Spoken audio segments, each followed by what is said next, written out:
ಬೆಳವಣಿಗೆಗಳನ್ನೆಲ್ಲ ಪ್ರಸ್ತಾಪಿಸಿ ಮಾತಾಡ್ತಿದ್ದಾರೆ ಸರ್.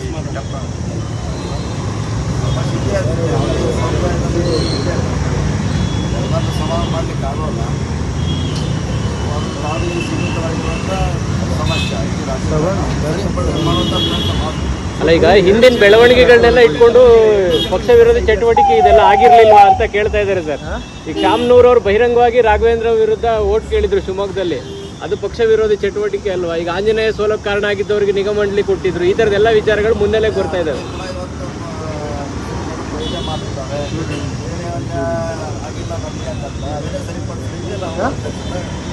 ಬರೀ ಜಫಾರ್ ಅವ್ರ ಅಥವಾ ನಸೀರಮ್ ಅವರು ಅಹಮದ್ ಅವರು ಕೂಡ ಅದು ಸಿ ಎಂ ಅವರು ನಿರ್ಧಾರ ಮಾಡ್ತಾರೆ.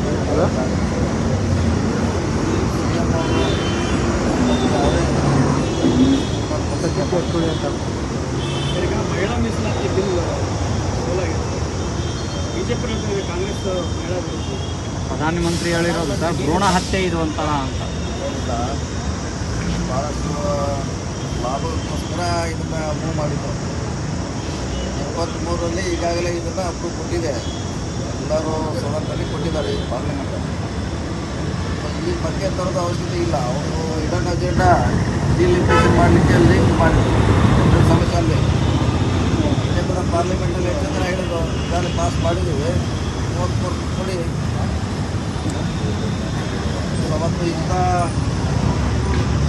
ಇಲೆಕ್ಷನ್ ಇದೆ, ವೆಸ್ಟ್ ಬೆಂಗಾಲು, DMK, ತಮಿಳುನಾಡು, ಅದರಲ್ಲಿ 3 ಇಲ್ಲಿ ಕರೆದು ಚರ್ಚೆ ಮಾಡುವ ಸಮಸ್ಯೆಗೆ ಕಾರಣ. ಚುನಾವಣೆ ಮಾಡೋದು ಬಿಟ್ಟು ಇಲ್ಲಿ ಬಂದು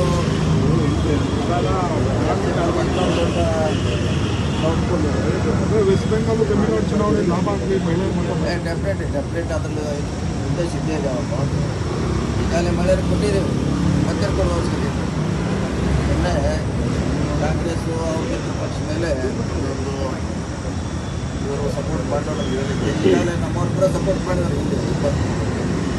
ಅದೇ ಸಾರಿ ಇತ್ತೀಚೆಗೆ ಜನಪ್ರತಿನಿಧಿಗಳು ಜೈಲಿಗೆ ಹೋಗೋದು ಸಂಖ್ಯೆ ಜಾಸ್ತಿ ಆಗ್ತಾ ಇದೆ ಸರ್. ಇಲ್ಲಿ ಸತೀಶ್ ತೈಲ್ ಹೋದ್ರು, ಈಗ ಸರ್ ವಿನಯ್ ಕುಲಕರ್ಣಿ ಹೋದ್ರು. ಜನರ ಸೇವೆ ಮಾಡೋಕ್ಕೋ ಜೈಲಿಗೆ ಹೋಗೋಕೆ ಅನ್ನೋಂಥ ಪರಿಸ್ಥಿತಿ ಆಗ್ಬಿಟ್ಟಿದೆ. ಅದು ಬೇರೆ ವಿಷಯ. ಅದಕ್ಕೆ ಆಯಾ ಸಂದರ್ಭಾನುಸಾರವಾಗಿ ಅವ್ರಿಗೆ ಒಟ್ಟಾರೆ ಲಿಂಕ್ ಮಾಡಲಿಕ್ಕೆ ಆಗೋದು. ಜನರನ್ನ ಆಯ್ಕೆ ಮಾಡುವಂಥ ಜನರಿಗೆ ಕನ್ಫ್ಯೂಸ್ ಆಗ್ಬಿಟ್ಟಿದ್ದಾರೆ ಸರ್. ಲಿಂಕ್ ಆಗೋಲ್ಲ. ಬೇರೆ ಬೇರೆ ಸಂದರ್ಭದಲ್ಲಿ ಬೇರೆ ಬೇರೆ ಲಿಂಕ್ ಆಗಿರ್ತಾರೆ. ಲಿಂಕ್ ಮಾಡಲಿಕ್ಕೆ ಆಗೋದು. ಸರಿ, ಕ್ಯಾಬಿನೆಟ್ ರೀಶಫಲ್ಗೆಲ್ಲ ಡೆಲ್ಲಿಗೆ ಹೋಗಿದ್ದಾರೆ MLAಗಳು ಸರ್. ಆಗಬೇಕಾ ಬೇಡವಾ ಸರ್ ಕ್ಯಾಬಿನೆಟ್ ರೀಶಫಲ್? ನಿಮ್ಮ ಅಭಿಪ್ರಾಯ ಏನು ಸರ್? ನಾವು ಕೂಡ ಸಾಕಷ್ಟು ಸರಿ ಹೇಳಿದ್ದೀವಿ, ಹೈಕಮಾಂಡ್ ಹೇಳಿ ಬಂದಿದ್ದೀವಿ, ಬೇಗ ಮಾಡಿ ಅಂತ. ಬೇಗ ಆಗಿದ್ರೆ ಒಳ್ಳೇದು, ಹೊಸವ್ರಿಗೆ ಅವಕಾಶ ಇರೋದು ಒಳ್ಳೆಯದು. ಡಿಲೇ ಯಾಕೆ ಸರ್ ಆಗ್ತಿರೋದು ಸರ್? ಇಲ್ಲ, ಅದನ್ನು ಹೈಕಮಾಂಡ್ನವರು ಅವರೇ ಹೇಳ್ಬೇಕಲ್ಲ. ಅಲ್ಲ, ಮೇನ್ ಮ್ಯಾಟ್ರು ಇನ್ನೂ ಇತ್ಯರ್ಥ ಆಗ್ತಾ ಇಲ್ಲ ಅಂತ. ಡೆಲ್ಲಿಗೆ ಹೋಗಬಾರ್ದು ಅಂತ DCM DK ಶಿವಕುಮಾರ್ ಅವ್ರು ಹೇಳ್ತಾ ಇದ್ದಾರೆ. ಹೋಗಿ ಆಯ್ತಲ್ಲ, ಹೋಗಿ ಆಯ್ತು. ಯಾವ ಪರ್ಮಿಷನ್ ತೊಗೊಂಡು ಹೋಗಿದ್ದಾರೆ ಅವ್ರು ಕೇಳಿ ಹೋಗಿದ್ದಾರೆ, ಹೇಳೇ ಹೋಗಿದ್ದಾರೆ. ನಾವು ಹೋಗ್ಲಿಕ್ಕೆ ಕೇಳಲಿಕ್ಕೆ ಏನೋ ಯಾವುದೇ ಅಡಗಡೆ ಆಗಬಾರ್ದು, ಅದು ಅವ್ರ ಹಕ್ಕು. ಅದೇನು ಪಕ್ಷದ ವಿರೋಧಿ ಚಟುವಟಿಕೆ ಅಲ್ಲ. ಅವ್ರ ಮಂತ್ರಿ ಆಗಲಿಕ್ಕೆ ಕೇಳಿದ್ದಾರೆ, ಕೇಳೋದ್ರಲ್ಲಿ ಯಾವುದೇ ತಪ್ಪಿಲ್ಲ. ಇಷ್ಟೆಲ್ಲ ಆಗ್ತಾ ಇದೆ, ಬೆಳವಣಿಗೆ ಆಗ್ತಾ ಇದ್ದು, ಹೈಕಮಾಂಡ್ ನಾಯಕರು ಯಾಕೆ ಸರ್ ಸೈಲೆಂಟ್ ಆಗಿದ್ದಾರೆ? ಈ ವಿಚಾರ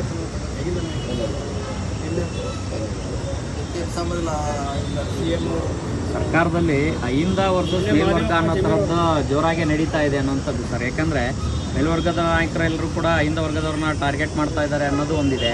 ಈ ಹಿಂದೆ ವರ್ಗಾವಣೆ ವಿಚಾರದಲ್ಲೂ ಕೂಡ ಇಂಥದ್ದೊಂದು ಸಮಸ್ಯೆ ಉದ್ಭವ ಆಗಿತ್ತು.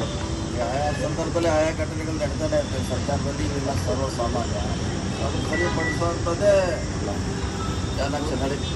ಓಕೆ. ನಿರ್ಭೀತ, ನಿಷ್ಪಕ್ಷಪಾತ, ವಿಶ್ವಾಸಾರ್ಹ ಸುದ್ದಿಗಳಿಗೆ ಮತ್ತೊಂದು ಹೆಸರಾಗಿರೋ News18 ಕನ್ನಡ ಈಗ ಆಪ್ನಲ್ಲೂ ಲಭ್ಯ ಇದೆ. ದಯವಿಟ್ಟು ಇಲ್ಲಿರೋ QR ಕೋಡ್ ಅನ್ನು ಸ್ಕ್ಯಾನ್ ಮಾಡಿಕೊಂಡು ಆಪ್ ಡೌನ್ಲೋಡ್ ಮಾಡೋದಕ್ಕೆ ಮರಿಬೇಡಿ. ನಿಮ್ಮ ಬೆಂಬಲ ಹೀಗೆ ಸದಾ ನಮ್ಮೊಂದಿಗಿರಲಿ. ಧನ್ಯವಾದ.